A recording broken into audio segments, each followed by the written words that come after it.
اللہ کے نام سے جو سراسر رحمت ہے، جس کی شفقت ابدی ہے۔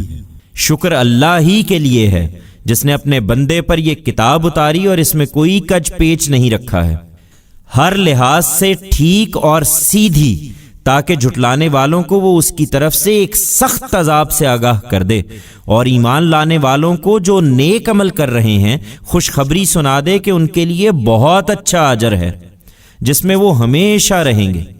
ان لوگوں کو آگاہ کر دے جو کہتے ہیں کہ خدا نے اولاد بنا رکھی ہے، انہیں اس بات کا کوئی علم نہیں ہے، ان کے باپ دادا کو بھی نہیں تھا۔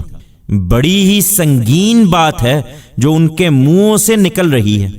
حقیقت یہ ہے کہ وہ محض جھوٹ کہہ رہے ہیں۔ پھر اگر وہ اس بات پر ایمان نہ لائے تو شاید تم ان کے پیچھے اپنے آپ کو غم سے ہلاک کر ڈالو گے۔ زمین پر جو کچھ ہے اس کو ہم نے زمین کی زینت بنایا ہے، اس لیے کہ ہم لوگوں کا امتحان کریں کہ ان میں کون اچھا عمل کرنے والا ہے۔ وہ اسی زینت پر ریجھے ہوئے ہیں، درا حالے کہ ہم ان سب چیزوں کو جو زمین پر ہیں ایک دن بالکل نابود کر کے اس کو ایک چٹیل میدان بنا دینے والے ہیں۔ کیا تم سمجھتے ہو کہ غار اور رقیم والے ہماری نشانیوں میں سے بہت عجیب نشانی تھے؟ اس وقت جب ان نوجوانوں نے غار میں پناہ لی، پھر اپنے پروردگار سے دعا کی کہ اے ہمارے رب، ہم کو تو خاص اپنے پاس سے رحمت عطا فرما، اور ہمارے اس معاملے میں تو ہمارے لیے رہنمائی کا سامان کر دے۔ اس پر کئی برس کے لیے ہم نے اس غار میں ان کے کانوں پر تھپک دیا، پھر ہم نے ان کو اٹھایا تاکہ دیکھیں کہ دونوں گروہوں میں سے کس نے ان کے قیام کی مدت ٹھیک شمار کی ہے۔ ہم ان کی سرگزشت تمہیں ٹھیک ٹھیک سناتے ہیں۔ وہ چند نوجوان تھے جو اپنے پروردگار پر ایمان لائے، اور ان کی ہدایت میں ہم نے افزونی عطا فرمائی، اور ان کے دل اس وقت مضبوط کر دیے جب وہ توحید کی دعوت لے کر اٹھے اور اعلان کیا کہ ہمارا رب وہی ہے جو آسمانوں اور زمین کا رب ہے، ہم اس کے سوا کسی دوسرے معبود کو ہرگز نہ پکاریں گے، اور اگر ایسا کریں گے تو حق سے نہایت ہٹی ہوئی بات کریں گے۔ یہ ہماری قوم کے لوگ ہیں کہ انہوں نے اس کے سوا کچھ دوسرے معبود بنا رکھے ہیں، یہ ان کے حق میں کوئی واضح دلیل کیوں نہیں پیش کرتے؟ پھر ان سے بڑا ظالم کون ہوگا جو خدا پر جھوٹ باندھیں؟ وہ یہی دعوت دیتے رہے یہاں تک کہ لوگ ان کی جان کے درپے ہو گئے، تو بشارت ہوئی کہ جب تم ان سے اور ان کے معبودوں سے جنہیں وہ خدا کے سوا پوجتے ہیں الگ ہو گئے ہو تو جاؤ اور فلاں غار میں جا کر پناہ لو۔ تمہارا پروردگار اپنی رحمت کا دامن تمہارے لیے پھیلا دے گا، اور تمہارے اس معاملے میں جو کچھ تمہاری ضرورت ہے تم کو مہیا فرمائے گا۔ تم سورج کو دیکھتے کہ جب نکلتا ہے تو ان کے غار سے دائیں جانب کو بچا رہتا ہے، اور جب ڈوبتا ہے تو ان سے بائیں جانب کو کترا جاتا ہے، اور وہ اس کے صحن میں پڑے ہیں۔ یہ اللہ کی نشانیوں میں سے ہے۔ جس کو اللہ ہدایت دے وہی ہدایت پانے والا ہے، اور جس کو اللہ اپنے قانون کے مطابق گمراہی میں ڈال دے تو اس کے لیے تم کوئی مددگار، راہ بتانے والا نہ پاؤ گے۔ تم ان کو دیکھتے تو سمجھتے کہ جاگ رہے ہیں، حالانکہ وہ سو رہے تھے۔ ہم ان کو دائیں اور بائیں کروٹ دلواتے رہتے تھے، اور ان کا کتا دہلیز پر اپنے دونوں ہاتھ پھیلائے بیٹھا تھا۔ اگر تمہاری نظر کہیں ان پر پڑ جاتی تو ان سے تم الٹے پاؤں بھاگ کھڑے ہوتے، اور تمہارے اندر ان کی دہشت بیٹھ جاتی۔ ہم نے جس طرح اپنی قدرت سے انہیں سلایا تھا، اسی طرح ہم نے ان کو جگایا کہ اس کے نتیجے میں وہ آپس میں پوچھ گچھ کریں۔ ان میں سے ایک پوچھنے والے نے پوچھا، تم یہاں کتنی دیر ٹھہرے ہوگے؟ وہ بولے، ہم 1 دن یا 1 دن سے بھی کم ٹھہرے ہوں گے۔ بولے، تمہارا پروردگار ہی بہتر جانتا ہے کہ تم کتنی دیر ٹھہرے ہو۔ خیر، اپنے میں سے کسی کو اپنی یہ رقم دے کر شہر بھیجو، پھر وہ اچھی طرح دیکھے کہ پاکیزہ کھانا شہر کے کس حصے میں ملتا ہے، اور اس سے تمہارے لیے کچھ کھانا لے آئے۔ اسے چاہیے کہ وہ چپکے سے جائے اور کسی کو تمہاری خبر نہ ہونے دے۔ اس لیے کہ اگر وہ تمہاری خبر پا جائیں گے تو تمہیں سنسار کر دیں گے یا اپنے دین میں لوٹا لیں گے، اور ایسا ہوا تو تم کبھی فلاح نہ پاؤ گے۔ ہم نے اسی طرح اپنی قدرت سے لوگوں کو ان پر مطلع کر دیا تاکہ وہ جان لیں کہ اللہ کا وعدہ سچا ہے اور قیامت کے آنے میں کوئی شبہ نہیں ہے۔ ذرا خیال کرو، جب ان کے معاملے میں لوگ آپس میں بحث کر رہے تھے تو کچھ لوگوں نے کہا، ان کے غار پر ایک عمارت بنا دو اور زیادہ تفتیش نہ کرو، ان کا پروردگار ان کے حالات کو بہتر جانتا ہے۔ اس کے برخلاف جن لوگوں کی رائے ان کے معاملے میں غالب رہی، انہوں نے کہا، ہم تو ان کے غار پر ایک مسجد بنائیں گے۔ اب یہ لوگ کہیں گے کہ وہ 3 تھے اور چوتھا ان کا کتا تھا، اور ان میں سے کچھ کہیں گے کہ 5 تھے اور چھٹا ان کا کتا تھا، بالکل اٹکل پچو، اور کچھ کہیں گے کہ 7 تھے اور 8واں ان کا کتا تھا۔ کہہ دو، میرا پروردگار بہتر جانتا ہے کہ وہ کتنے تھے، ان کو تھوڑے ہی لوگ جانتے ہیں۔ چنانچہ اے پیغمبر، تم ان کے بارے میں بحث نہ کرو، الا یہ کہ ٹالنے کے لیے کچھ کہنا پڑے، اور نہ ان کے متعلق ان میں سے کسی سے پوچھو۔ اور دیکھو، کسی معاملے کے لیے یہ نہ کہا کرو کہ میں کل یہ کر دوں گا، تم کچھ نہیں کر سکتے، ہاں اس صورت میں کہ اللہ چاہے۔ اور جب تم بھول جاؤ تو فوراً اپنے پروردگار کو یاد کرو اور کہو، امید ہے کہ میرا پروردگار اس سے بھی کم مدت میں صحیح بات کی طرف میری رہنمائی فرما دے گا۔ اسی طرح کہیں گے کہ وہ اپنے غار میں 300 سال رہے اور 9 سال اس پر مزید بھی۔ کہہ دو، ان کے رہنے کی مدت اللہ ہی بہتر جانتا ہے، زمین اور آسمانوں کا غیب اسی کے علم میں ہے۔ کیا ہی خوب ہے وہ دیکھنے اور سننے والا، اس کے سوا ان کا کوئی کارساز نہیں ہے، اور اپنے اختیار میں وہ کسی کو شریک بھی نہیں کرتا۔ تم ان کی پرواہ نہ کرو اے پیغمبر، اور تمہارے پروردگار کی جو کتاب تمہاری طرف وحی کی جا رہی ہے اسے لوگوں کو سنا دو۔ خدا کے قوانین کو کوئی بدلنے والا نہیں ہے، تم ان سے ہٹ کر کچھ چاہو گے تو اس کے سوا ہرگز کوئی پناہ کی جگہ نہ پاؤ گے۔ تم اپنے آپ کو ان لوگوں کے ساتھ جمائے رکھو جو اپنے پروردگار کی رضا جوئی میں صبح و شام اس کو پکارتے ہیں۔ تمہاری آنکھیں دنیاوی زندگی کی رونق کی خاطر ان سے ہٹنے نہ پائیں، اور تم ان لوگوں کی بات پر دھیان نہ کرو جن کے دل ہم نے اپنی یاد سے غافل کر دیے ہیں، اور جو اپنی خواہشوں کے پیچھے پڑے ہیں، اور جن کا معاملہ حد سے گزر گیا ہے۔ ان سے کہو، تمہارے پروردگار کی طرف سے یہی حق ہے، سو جس کا جی چاہے ایمان لائے اور جس کا جی چاہے انکار کر دے۔ البتہ یاد رکھو کہ ہم نے ظالموں کے لیے ایسی آگ تیار کر رکھی ہے جس کے سراپردے ان کو اپنے گھیرے میں لے لیں گے۔ اگر وہ پانی کے لیے فریاد کریں گے تو ان کی فریاد رسی اس پانی سے کی جائے گی جو پگھلے ہوئے تانبے کی طرح ہوگا، وہ چہروں کو بھون ڈالے گا۔ کیا ہی برا پانی ہوگا اور کیا ہی برا ٹھکانہ۔ رہے وہ لوگ جو ایمان لائے اور انہوں نے نیک عمل کیے تو یقیناً ہم ان لوگوں کا اجر ضائع نہیں کریں گے جو اچھے طریقے سے عمل کریں۔ ان کے لیے ہمیشہ رہنے والے باغ ہوں گے، اس طرح کہ ان کے پاؤں تلے نہریں بہہ رہی ہوں گی۔ انہیں وہاں سونے کے کنگن پہنائے جائیں گے، وہ سندس اور استبرق کی سبز پوشاک پہنیں گے، تختوں پر ٹیک لگائے ہوئے اس میں بیٹھے ہوں گے۔ کیا ہی اچھا بدلہ ہے اور کیا ہی اچھا ٹھکانہ۔ تم ان کے سامنے ایک مثال بیان کرو۔ 2 شخص تھے، ان میں سے ایک کو ہم نے انگوروں کے 2 باغ دے رکھے تھے اور ان کے گردا گرد کھجوروں کے درخت لگا دیے تھے اور ان کے درمیان کھیتی کے کتے رکھ دیے تھے۔ دونوں باغ خوب پھل لاتے، اس میں کوئی کمی نہیں کرتے تھے، اور ان کے بیچ بیچ میں ہم نے ایک نہر دوڑا دی تھی۔ اس کے پھلوں کا موسم ہوا تو اس نے اپنے ساتھی سے بحث کرتے ہوئے کہا، میں تم سے مال میں بھی زیادہ ہوں اور میرا جتھا بھی زبردست ہے۔ وہ یہ باتیں کرتے ہوئے اپنے باغ میں داخل ہوا تو اپنی جان پر آفت ڈھا رہا تھا۔ اس نے کہا، میں نہیں سمجھتا کہ یہ کبھی برباد ہو جائے گا، اور میں نہیں سمجھتا کہ قیامت کبھی آئے گی۔ تاہم میں اگر اپنے پروردگار کی طرف لوٹایا بھی گیا تو جہاں لوٹ کر جاؤں گا اس سے بہتر جگہ ہی پاؤں گا۔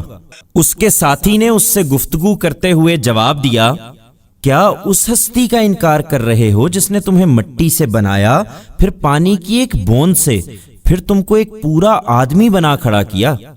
تم جو چاہے کہو، لیکن میں تو یہی سمجھتا ہوں کہ میرا رب وہی اللہ ہے، اور میں اپنے رب کے ساتھ کسی کو شریک نہیں ٹھہراتا۔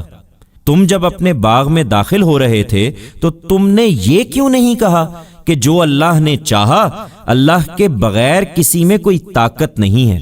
اگر تم مجھ کو دیکھتے ہو کہ میں مال و اولاد میں تم سے کم ہوں تو عجب نہیں کہ میرا پروردگار مجھے تمہارے باغ سے بہتر باغ عطا فرمائے، اور تمہارے باغ پر آسمان سے کوئی ایسی گردش بھیج دے کہ وہ چٹیل میدان ہو کر رہ جائے، یا اس کا پانی زمین میں اتر جائے، پھر تم اس کو کسی طرح پا نہ سکو۔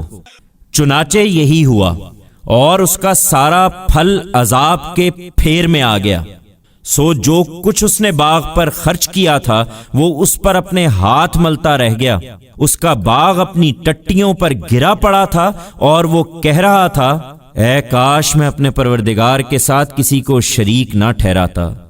اس کے پاس کوئی جتھا نہ تھا جو خدا کے مقابلے میں اس کی مدد کرتا، اور نہ وہ خود اس کا بدلہ لے سکتا تھا۔ اس وقت سارا اختیار صرف خدائے برحق کا تھا۔ حقیقت یہ ہے کہ اسی کا اجر بہتر ہے، اور جس انجام تک وہ پہنچائے وہی سب سے اچھا انجام ہے۔ یہ جس پر ریجھے ہوئے ہیں انہیں اس دنیاوی زندگی کی مثال سناؤ۔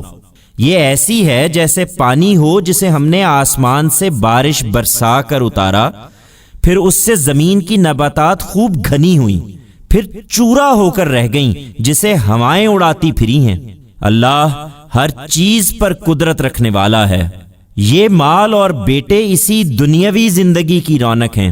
حقیقت یہ ہے کہ تمہارے پروردگار کے ہاں اجر کے لحاظ سے بہتر وہ اعمال ہیں جو اچھے اور باقی رہنے والے ہیں، اور اس لحاظ سے بھی کہ ان سے امیدیں وابستہ کی جائیں۔ اس دن کا خیال کرو جب ہم پہاڑوں کو چلا دیں گے اور تم زمین کو دیکھو گے کہ بالکل اریاں ہو گئی ہے، اور ہم ان کو لا جمع کریں گے، پھر ان میں سے کسی کو چھوڑیں گے نہیں، اور سب صفیں باندھے ہوئے تیرے پروردگار کے حضور پیش کر دیے جائیں گے۔ تم ہمارے پاس آ گئے نا، جس طرح ہم نے تمہیں پہلی مرتبہ پیدا کیا تھا، بلکہ تم نے تو یہ سمجھ رکھا تھا کہ ہم تمہارے لیے کوئی وعدے کا وقت مقرر ہی نہیں کریں گے۔ اس وقت اعمال کا دفتر سامنے رکھ دیا جائے گا، پھر تم مجرموں کو دیکھو گے کہ جو کچھ اس میں لکھا ہے وہ اس سے ڈر رہے ہوں گے، اور کہیں گے کہ ہائے ہماری کم بختی، یہ کیسا دفتر ہے کہ نہ کوئی چھوٹی بات اس نے لکھنے سے چھوڑی ہے نہ بڑی۔ انہوں نے جو کچھ دنیا میں کیا تھا سب اپنے سامنے حاضر پایا، اور تیرا پروردگار اس دن کسی پر کوئی ظلم نہ کرے گا۔ یاد کرو جب ہم نے فرشتوں کو حکم دیا کہ آدم کو سجدہ کرو تو وہ سجدہ ریز ہو گئے، مگر ابلیس نہیں مانا، وہ جنوں میں سے تھا، سو اپنے پروردگار کے حکم سے نکل بھاگا۔ اب کیا تم مجھے چھوڑ کر اس کو اور اس کی اولاد کو اپنا کارساز بنا رہے ہو، درا حالے کہ وہ تمہارے دشمن ہیں؟ بڑا ہی برا بدل ہے جسے یہ ظالم اختیار کر رہے ہیں۔ یہ ان کو میرا شریک ٹھہرا رہے ہیں، جبکہ میں نے ان شیطانوں کو نہ زمین اور آسمانوں کو پیدا کرتے وقت بلایا تھا، اور نہ خود ان کو پیدا کرتے وقت بلایا تھا۔ میں ایسا نہیں ہوں کہ گمراہ کرنے والوں کو اپنا دست و بازو بنا لوں۔ یہ اس دن کیا کریں گے جس دن خدا کہے گا کہ اب ان کو پکارو جنہیں تم میرا شریک سمجھتے تھے، سو ان کو پکاریں گے مگر وہ انہیں کوئی جواب نہ دیں گے۔ ہم ان کے درمیان ایک ہلاکت کا گڑھا حائل کر دیں گے، اور یہ مجرم اس کی آگ کو دیکھیں گے اور سمجھ لیں گے کہ اسی میں گرنے والے ہیں، اور اس سے بچنے کے لیے وہ کوئی راہ نہ پا سکیں گے۔ ہم نے اس قرآن میں لوگوں کی رہنمائی کے لیے ہر قسم کی تنبیہات طرح طرح سے بیان کر دی ہیں،